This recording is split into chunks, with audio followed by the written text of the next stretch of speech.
everyone, welcome back. I'm Michael Sandler, your host on Inspire Nation, along with... CJ Lou from the Fired Up with CJ show. Oh boy. If you've ever wanted to make brilliant, positive change in your life, or simply get back to where you used to be, even half an hour ago, then we have the Rebirth Show for you. Today we'll talk about reinventing yourself, making great change, and even starting over again, but hopefully at a higher level. Plus, we'll talk about power-hungry planning for future, control outcomes, Sanican Smell, rejecting oneself for all of the above, crazy hikes, ridiculously early bedtimes, spiraling upwards, getting reacquainted with an old friend, the danger of walking sticks, why I used to be such a good boy, and what in the world Jessica pumping iron has to do with anything. So, welcome back to the show, CJ. Are you ready to shine? I am ready to shine. Woo! Okay. Pumping iron, bedtime, hikes, and walking straight. But did I get yours right? I don't have your little summary, but Yes, did I get it right? I will send over the list. You got a few of them right. So, it's fall here, and the minute I got done with the racing season, Jessica says, I want to get back in the gym. And she used to be a pretty strong gym girl. Yeah. And so we've had to switch our schedule on our heads. We have the magical evening routine coming out in just a few weeks.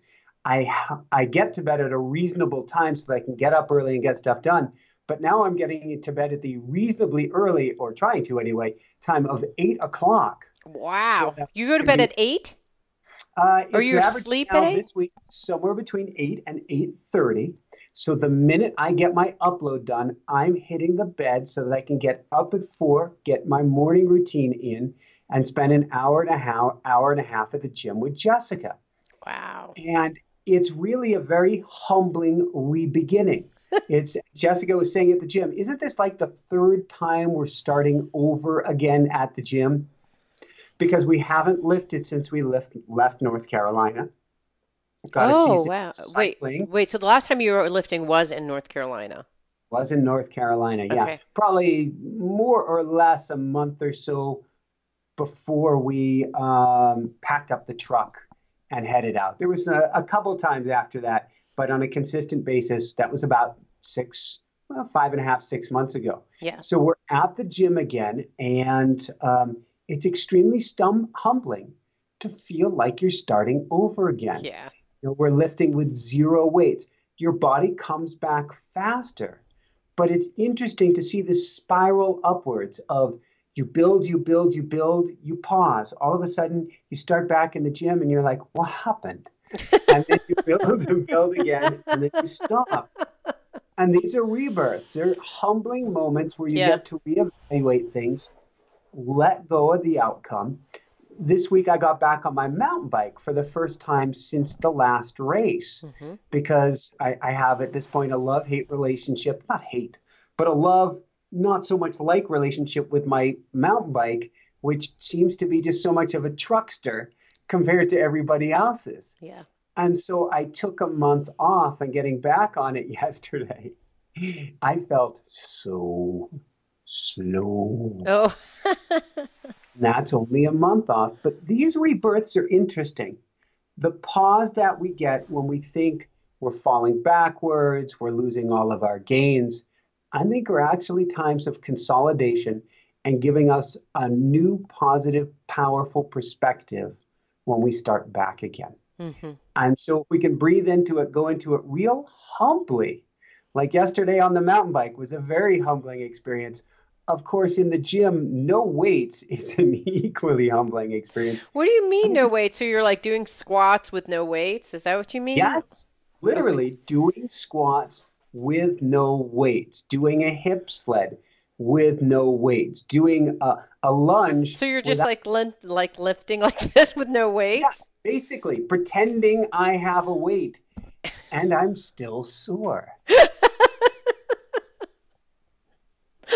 I happened in the morning, I'm doing my squats Because I told you how I have a bony butt now. I don't know how, but I've been changing my diet and I've lost a lot of fat. And one of the places and you lose fat all over, including my butt. So now when I sit, it hurts. So It's gonna my get you on the squats and the hip sled and the lunges. exactly. My health coach was saying, yeah, part of it is also you're losing your fat and you're losing muscle. So you need to build back the muscle in your butt. So I've just been going like squat, squat. I don't know what hip sleds are, but A what are hip hip sleds? sled that's Jessica's favorite tool. It's where you lay on your back, your feet go up on this kind of platform, and you can put weights on the side of the platform, and you press or kick your legs upward at about a 45-degree angle. And so the weight is Yeah, going so you're up just up and above then you. okay, got it. So if this were my legs, I'd be going out like this or like this on my back. 45-degree angle on your back. Okay, got it. Okay, So got up it. at a diagonal. Oh wow. Okay, well that's really hard. So it's a core workout too. So you're at A 40. little bit core workout, Yeah. but your core is really supported by a backrest. And Jessica was exceptionally powerful in New Jersey. She had a record of I think it was 910 pounds on this thing for at that point. I think she was 116 pounds wet, and she's lifting 900 pounds. Oh my gosh. And I used to be able to do a lot more than that Hmm. because I was a track sprinter. I was a big Yeah. boy for a while. Yeah. I could only do half of what she was doing. That's It 960 was pounds. That's huge. She's pushing us out with her legs at 960 pounds. up, down, up, Okay. down, up, down. So we're now both starting at zero. She's already surpassing me. We will see how this goes. My goal is to be able to keep up with her or catch back up with her. I see. So your bedtime is related to being able to get up and have this new routine, and it includes hikes too? Well, since the smoke stopped, and the smoke's been gone for about 3 weeks, almost 4 weeks now Wow. here in the Roaring Forks Valley, just outside Aspen. Jessica took off the summer from hiking because of her being sick in the past. Her lungs were too susceptible to the smoke. And so we started back 4 weeks ago, and I don't remember how many miles we did the first week. We did 6 miles with like 1,800 feet of climbing the second week. We did 11 miles with 2,000 feet climbing the third week. And then Wow. this past week, we did, and this is all her setting the pace, choosing what we're doing. We did 16 miles with Whoa. 3,300 feet of climbing. And now she Whoa. wants to do that tomorrow morning. I'm hanging on for dear life, CJ.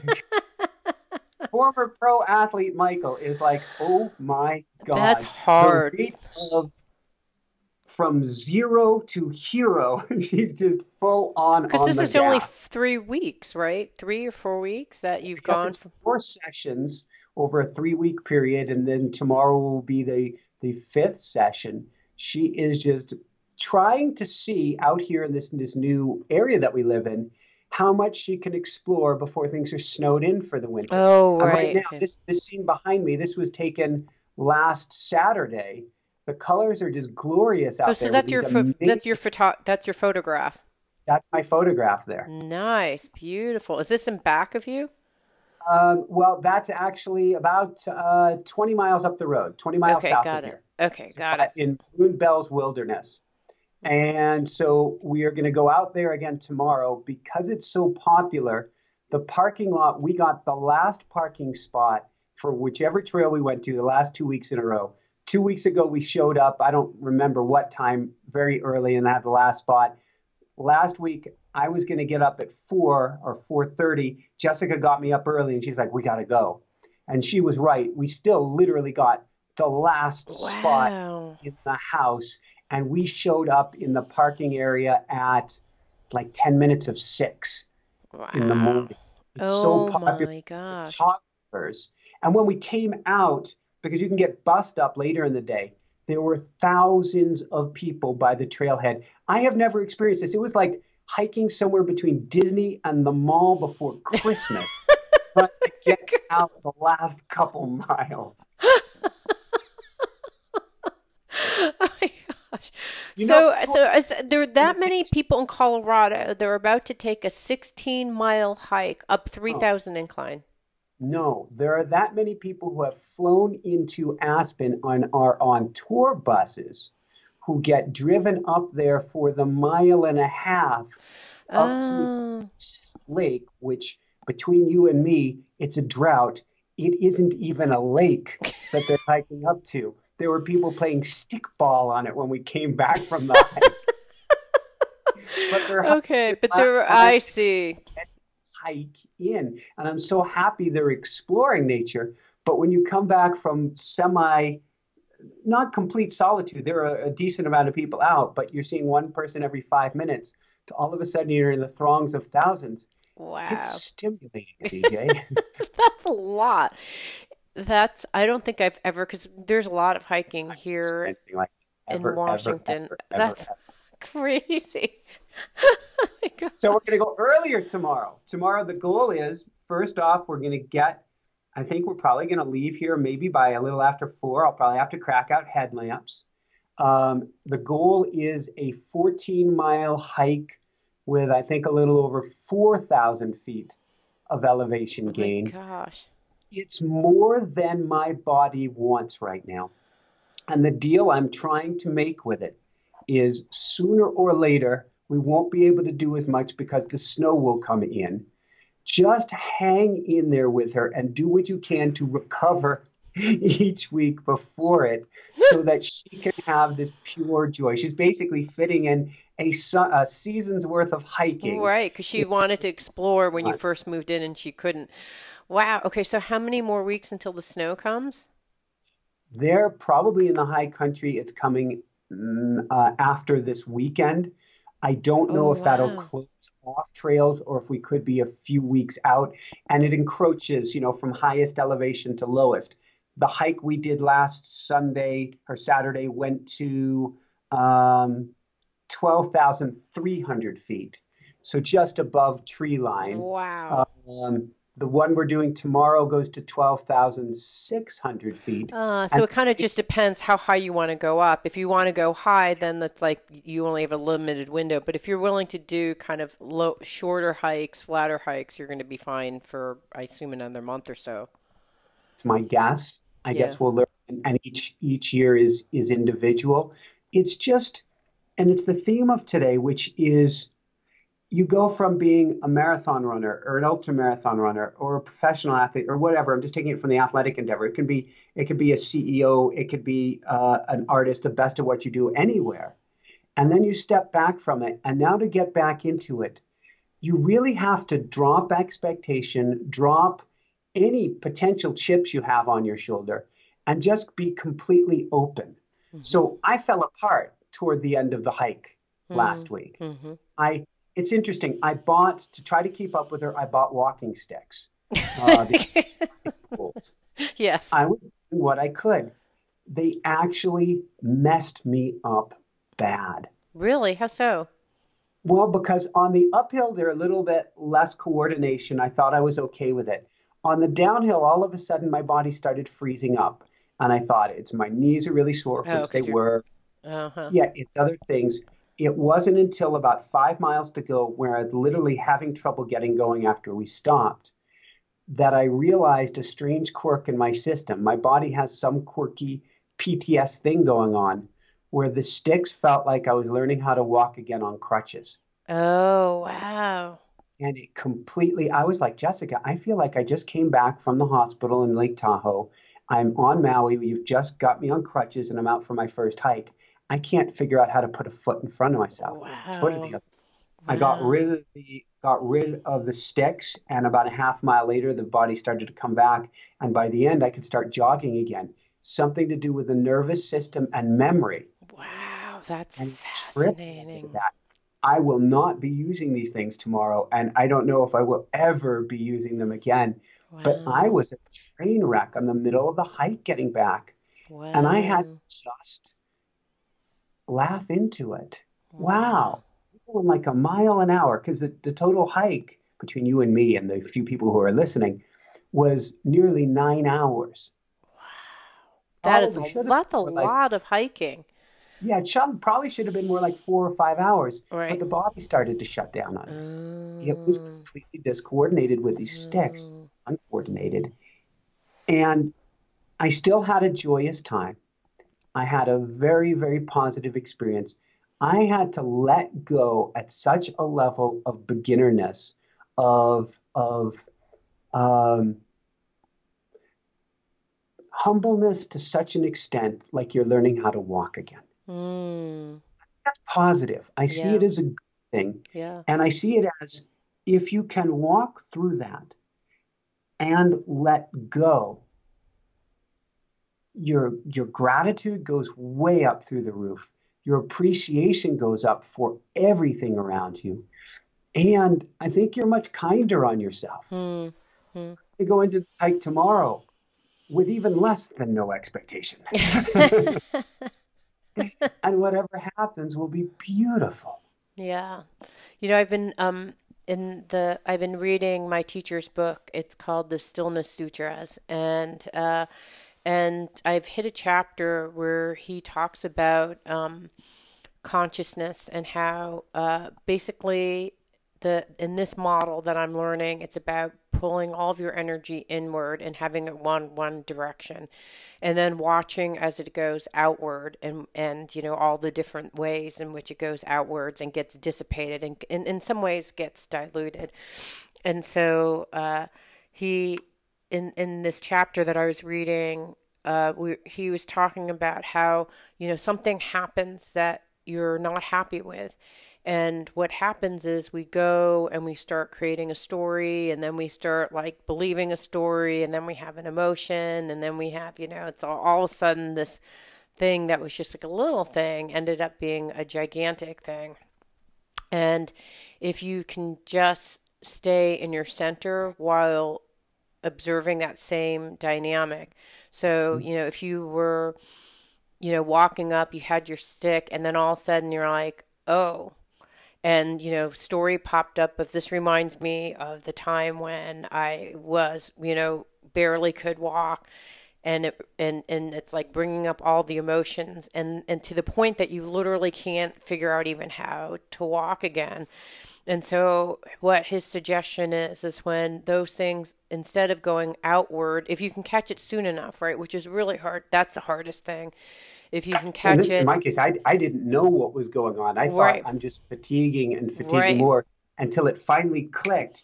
Wait, your body has gone back in time. right, yeah. And so it's just, but it's interesting how the mind went there and then all of a sudden the body went there and you just couldn't move forward. And so the idea is when this stuff happens and you're tending to go out, going to the story, going to everything, to actually try to pull everything back in and just be from this still place, an internal anchored place, and just kind of looking at these external events, but always kind of processing them inward like this versus so instead of like so you know instead of going out and reaching like this and trying to process everything, it's like bringing it in and going down, if that makes sense. Oh, it does. Yeah, And I was going to my breath, and I was pausing and trying to get centered. And I needed a lot of that because actually it was a lot of bit stressful in the beginning when you're not sure if you're going to get any space, if you're going to be allowed on the trails. You're trying to yeah. find the last spot. People are racing to get going, and I'm going from I just finished my automatic writing and my breath work. And now all of a sudden it's like a race to get to the trails. Will he make it? Will they be blocked?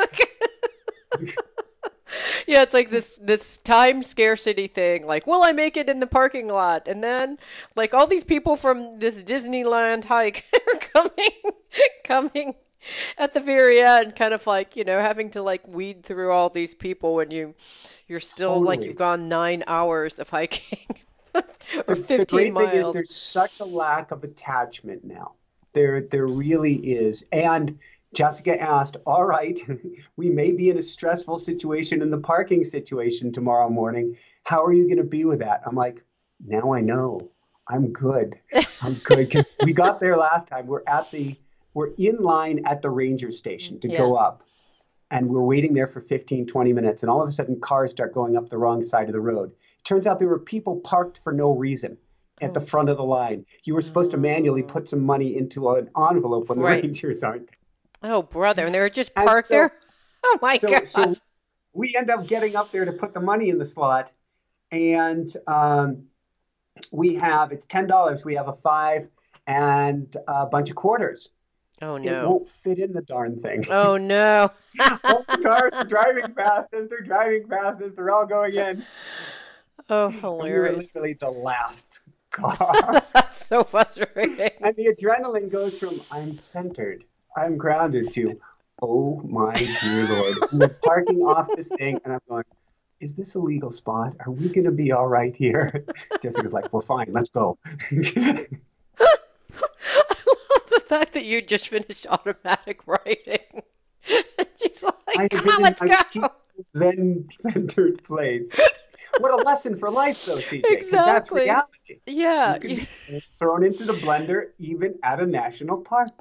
Okay, so I want to share with you my examples of doing this exact thing. So I told you how I read that chapter, and it's about looking at these experiences. If you believe that I am not separate, I am not doing anything, I'm not different, and you operate from that place, and that also means that you never judge the things outside of you as good or bad. All right, so I am going to the bathroom is closed in the weekly walk that my husband and I do. So we walk in and it smells awful, really bad. And I thought, well, and I actually had two instances like this, and I thought, wow, it smells really bad. And I thought, well, if I didn't think that smelled bad, and I wasn't judging this smells bad or good, how would I go through this experience? So I was in the Sanican, You're brave, and I was CJ. like, okay, like if this wasn't, I know this is a bad smell because I've identified it as a bad smell. But if I did not identify this as a bad smell, what would it be like? And maybe instead of breathing in through my nose, because I do so much meditation and breath work, I can go into Sanican and hold my breath for a really long time so that I exhaled and then inhaled the smell. So it wasn't as bad as inhaling from my nose. And it really wasn't that bad. I just said, how about if you just calmly went through the Sanican, don't freak out, and just don't judge the smell and just go through it. So I thought, okay, that's like, well, score point, 1 point for CJ. And then I go into the hot yoga class the next day. And I don't know if you've ever done hot yoga. Usually it's okay. But I've been in a couple classes where someone has really bad body odor. And so you spend the first 10 minutes until your nose adapts just smelling the worst body odor in the world. So I thought, well, haven't I learned something this week? And I thought, I totally didn't expect this as a topic today. I said, well, if I didn't judge this as good or bad, this is just a smell. And I thought, well, it just smells like chicken soup.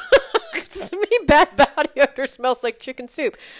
But if I don't think of it as body odor and bad, then if I just thought, it's chicken soup cooking on the We can bring stove. this back to beginner's mind. Yes, that's You good. haven't labeled it yet.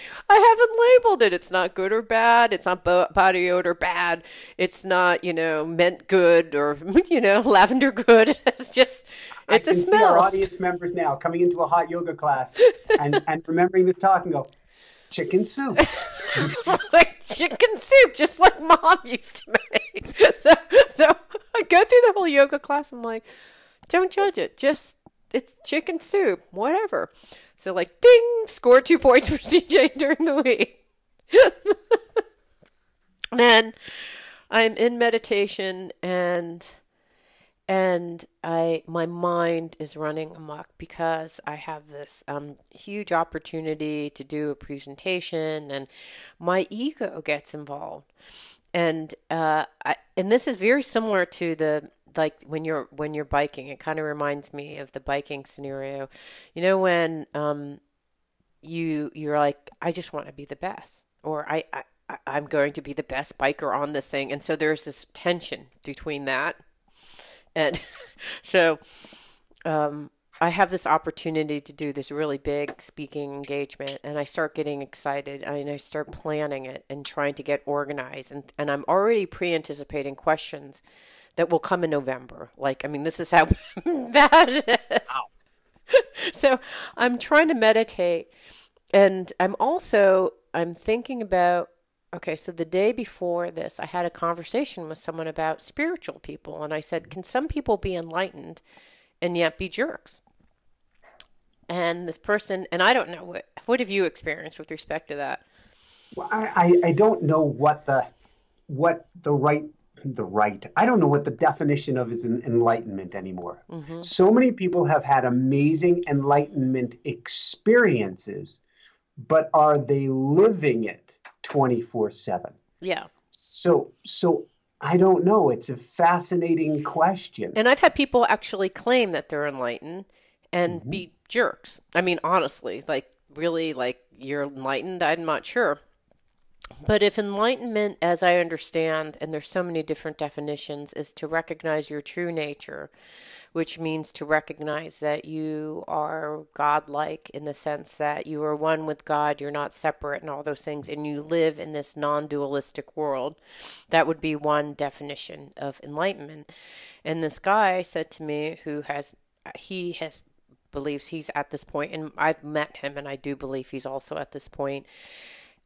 He said, I've met people who are jerks. And he said, what happens is the power over other people, to have this, and people follow you and they revere you and they want to know how you got there. And, you feel so important that power is just so corrupting, just like, the whole Star Wars episodes and how it's intoxicating to get that much attention, to be valued that much, and to have all this power. And I thought, well, I'm never going to do that. That just sounds awful. Like, I totally get how someone is going to be there, but I'm not going to do that. Like, I can't ever see myself falling under that scenario. Okay. So meanwhile, the next day, I'm having these not delusions of grandeur. Like I'm not that level, but I'm noticing that I'm getting excited. I'm getting excited because it's going to be like this big presentation and it's going to be, involve all these people. And I'm getting all worked up and I'm thinking about the agenda. And I thought, oh my gosh, this is that step towards power, right? To where power corrupts. And I thought, well, throw that in the fire. So it takes me 3 days and I'm a little bit better, but it took me 3 days of throwing that into the fire, noticing, bringing it back in, going, you are everything and you are nothing. Bring it back in. You're not separate. You're not the doer. You don't have to do anything. You don't have to think about any of these questions. If you're non-dual, if you have the God within you, then the questions will just come from that place at that moment, extemporaneously. You don't have to do anything. And just don't get delusional. It's not you. It's not you, CJ. It's something else going through you. So if you're there at that event, it has nothing to do with you. It's, so I'm not thinking these things. I'm kind of psyching myself up for the meditation. And as I'm meditating, I'm just throwing all these things back into the fire. So I would say I get three good points, three yay. And then 3, and then, okay, well, I converted this, yes. So it was just, it's just an amazing, and then what I started doing is after seeing these areas of failure or where I was not, where I went outside and I went crazy and my mind went crazy and 3 days of meditation were crazy. I started going, oh, CJ, really? How can you be doing this? Why are you still doing this? And so I went into self-rejection and I thought, oh, look at that. That's fascinating too. Throw that back into the fire. I just wouldn't.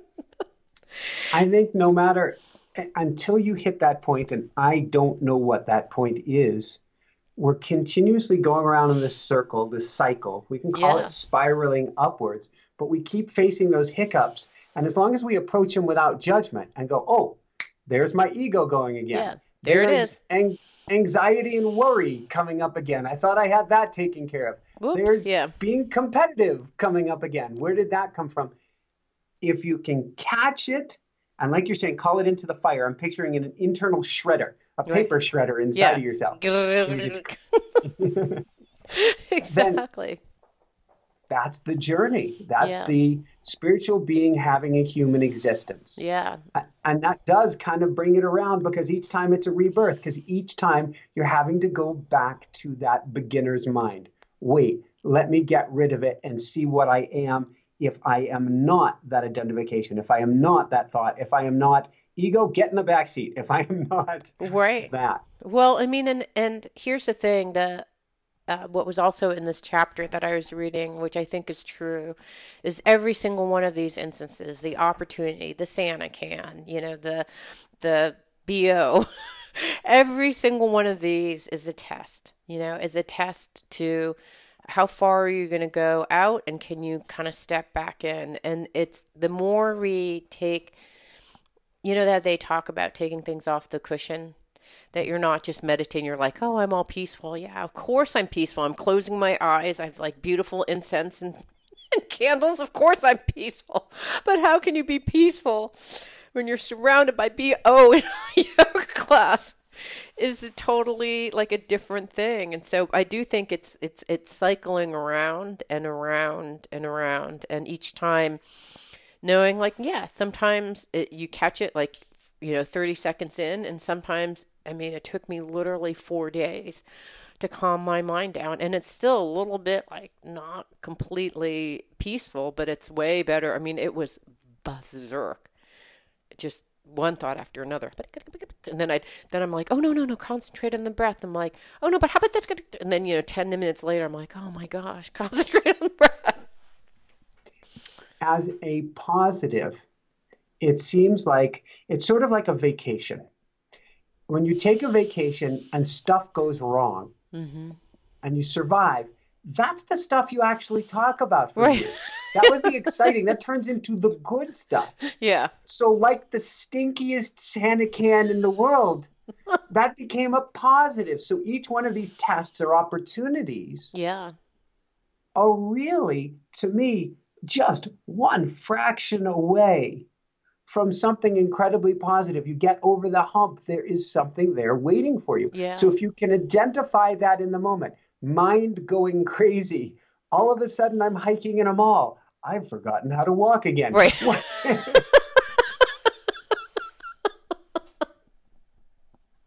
Exactly. If you could just take... So if you could just take those things, I want you to continue. So if you could just take those things and identify, remember, have a flashcard, have a tattoo in your hand that says, this is something beautiful in disguise. Take one more step forward, or simply take one more breath. And through your mouth. Through your mouth, maybe. Through your mouth in the Sanican, or at other times, because we don't want to trigger an amygdala response, not in the Sanican, nice and gentle through your nose. And that's what I was doing. I was breathing in gratitude, 2, 3, 4, 5, out love, 2, 3, 4, 5. And that's what I was doing on the trail. In gratitude, out love. In gratitude. And that I would do through the nose. But you do that, and it all has the potential to switch. And you realize, since this is all one giant hologram, and this is one great opportunity to learn, as soon as you get the lesson, the whole thing flips. Yeah. I'm like, wow, I'm out of the Sanican. I've taken care of things. I feel so much better now. Or don't judge other people like, I will never do that, because here's what that's saying. Why? Because that's bad. I'm never going to be corrupted by power, right? So that's just me kind of going in and judging other, right? Saying it's bad versus saying, yeah, you will, and you did the next day. Like you were just, I'm not as bad as this other person, but well, whatever. everyone succumbs to the ego's desire to be validated, to be recognized, to be whatever. And so I'm no different because I'm human, because I'm one. I'm going to have that same experience sometime in my life, maybe the next day or maybe the next week or the next year, but you're never really immune to these things. They're just tests. It's kind of cool, and we got to wrap things up early today, but it's kind of we had some technical difficulties beforehand, but